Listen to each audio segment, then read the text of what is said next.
달 전까지만 해도 나는 화목한 가족이 있었다. 그 사건이 일어나기 전까진. 8월 초여름, 난 부산으로 가족과 함께 가족여행을 갔다. 그런데 고속도로를 타고 시속 140km로 달리던 중 갑자기 앞쪽 차들이 비명을 질렀다. 저 차 뭐야? 야 빨리 피해! 차를 운전하던 아빠는 뭔 일이지? 라며 서서히 속도를 줄였다. 그런데 갑자기 앞에 달리던 차들이 일제히 차선을 변경했고 바로 앞에는 큰 차가 고속도로를 역주행하면서 우리 쪽으로 달려오고 있었다. 앞에 차들은 바로 옆 차선으로 비켜서 큰 차와 부딪히지 않았지만 우리 차는 앞에 차들에게 가려져 이 상황을 전혀 모른 채 옆 차선으로 바로 비키지 못해서 역주행하는 차와 정면 충돌하게 되었다. 으악!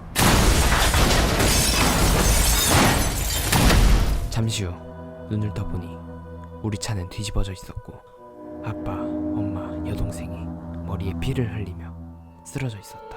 그리고 주위 사람들은 어떡해? 이 사람들 어떡해? 라며 우리 가족들을 바라보고 걱정하며 119를 부르고 있었다. 하지만 난 다시 정신을 잃었고 다시 눈을 떠보니 병원이었다. 그런데 정신을 차려보니 난 팔 한쪽과 다리 한쪽을 잃은 채 크게 다쳐 병원에 입원해 있었고 조금 뒤 의사가 다가와 고속도로에서 교통사고를 당해 아빠, 엄마, 여동생이 모두 죽었고 나만 겨우 살았다고 말해주었다. 하지만 불행은 여기서 끝이 아니었다.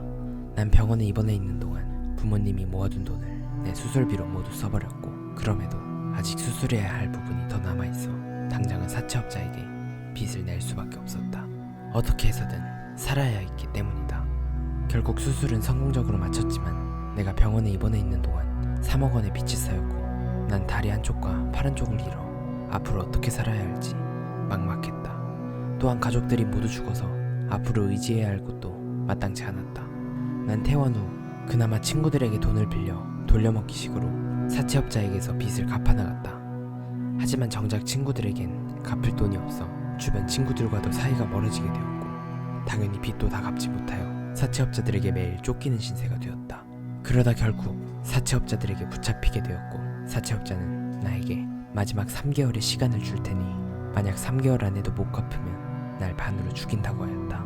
하지만 난 팔과 다리를 한쪽씩 잃어 마땅히 할 수 있는 일이 없었고 만약 한다고 하더라도 3개월 안에 그 큰 돈을 마련할 수는 없었다.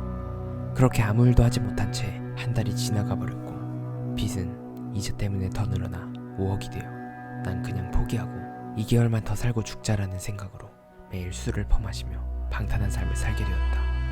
결국 난 떨어져서 생을 마감하려고 옥상에 올라갔고 마지막으로 세상 풍경을 바라보고 있던 도중 갑자기 핸드폰에 진동이 울렸다. 핸드폰을 확인하자 문자가 한 통 도착해 있었고 문자를 열어보니 그 안에는 충격적인 내용이 적혀 있었다. 돈이 필요하십니까?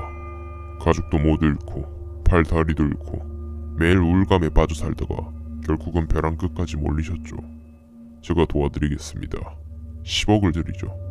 그럼 빚도 갚고 앞으로 이 돈으로 살 수 있을 겁니다. 다만 조건이 있습니다. 사람을 죽여주십시오. 죽일 사람은 2명입니다. 그리고 사진 한 장이 도착했다. 사진에는 엄마와 5살 정도 돼 보이는 아들이 손을 잡고 걷고 있었다. 그리고 다시 문자가 도착했다. 그런데 문자의 내용은 아까보다 더욱 충격적이었다. 제 아내와 아들입니다. 죽여줄 수 있습니까? 손이 떨렸다. 심장박동 소리가 요란해지고 다리에 힘이 풀려 그만 털썩 주저앉고 말았다. 나는 돈이 필요했다. 정말 간절하게 필요했다. 하지만 돈을 위해 살인을 약속할 수는 없었다. 남자에게 답장을 보냈다. 상식적으로 이해가 되지 않습니다. 자신의 아내와 자신이 낳은 아들을 죽이는 남자가 세상에 어디 있습니까?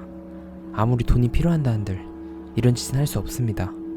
그러자 남자의 답장이 도착했다. 사람마다 각자의 사연이 있습니다. 돈이 필요하신 줄 알았는데 아닌 것 같군요. 생각이 바뀌시면 내일까지 연락 주십시오. 문자를 보고 난 옥상에서 내려왔고 곰곰이 생각이 잠겼다. 돈이 필요했지만 사람을 죽일 수는 없었다. 하지만 나는 돈이 필요했다. 빚만 5억이다. 돈이 없으면 내가 죽는다. 사람을 죽이지 않으면 내가 죽는 것과 마찬가지였다. 결국 난 고민에 휩싸여 잠을 이루지 못했고 그렇게 다음날이 되었다. 다음날 오후 1시 결국 난 답을 내렸다. 그리고 남자에게 연락했다. 여보세요. 하겠습니다. 허허허. 잘 생각하셨습니다. 우선 돈부터 주시죠. 선입금 5억 먼저 드리겠습니다. 나머지 5억은 끝나고 드리죠.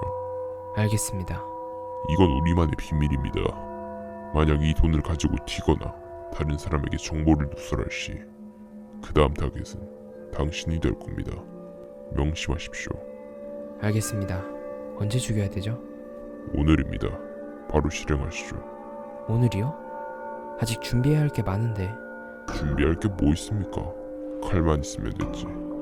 주소랑 집 비밀번호 보내드리겠습니다. 오늘 밤 12시 바로 실행하십시오. 알겠습니다. 증거 안 남게 확실히 처리하십시오. 나머지 5억도 받으셔야지. 만약 들키더라도 당신이 모두 덮어 쓰는 겁니다. 아시겠죠? 알겠습니다. 시간이 없었다. 난 당장 살인을 준비해야 했다.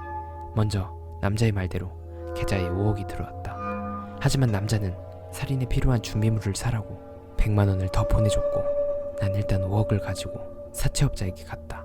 아이고, 고객님 오셨네? 오랜만이야. 네, 오랜만이네요. 돈은 가지고 왔고? 그동안 어떻게? 잘 지냈어? 네, 잘 지냈어요. 돈 가지고 온 거 줘봐. 대포 통장에 돈 넣어놨지? 네, 5억 넣어놨습니다. 1, 10, 100, 1000만, 10만, 100만, 1000만. 맞네. 이 돈 어디서 구했대? 벌어서 가져올 건 아닐 테고. 아무튼 그건 내 알 바 아니고 돈 잘 가져왔어. 저번 달엔 고객님 도망치셔서 잡느라 얼마나 힘들었다고. 이번에도 돈 안 가져왔으면 진짜 반으로 접어 죽였어. 가져와서 다행이네. 우리 이제 다시 만나지 말자고. 어? 예, 저도 다신 안 만나고 싶네요. 하하. 그래, 잘 가. 그렇게 난 일단 남자가 준 선입금 5억으로 사채업자에게서 빚을 모두 갚았다. 그리고 나머지 100만 원으로 칼, 모자, 마스크 등 살인에 필요한 준비물들을 샀다. 그렇게 시간이 흘러 밤이 되었고 야심한 밤 새벽 난 남자가 보내준 주소로 택시를 타고 이동했다.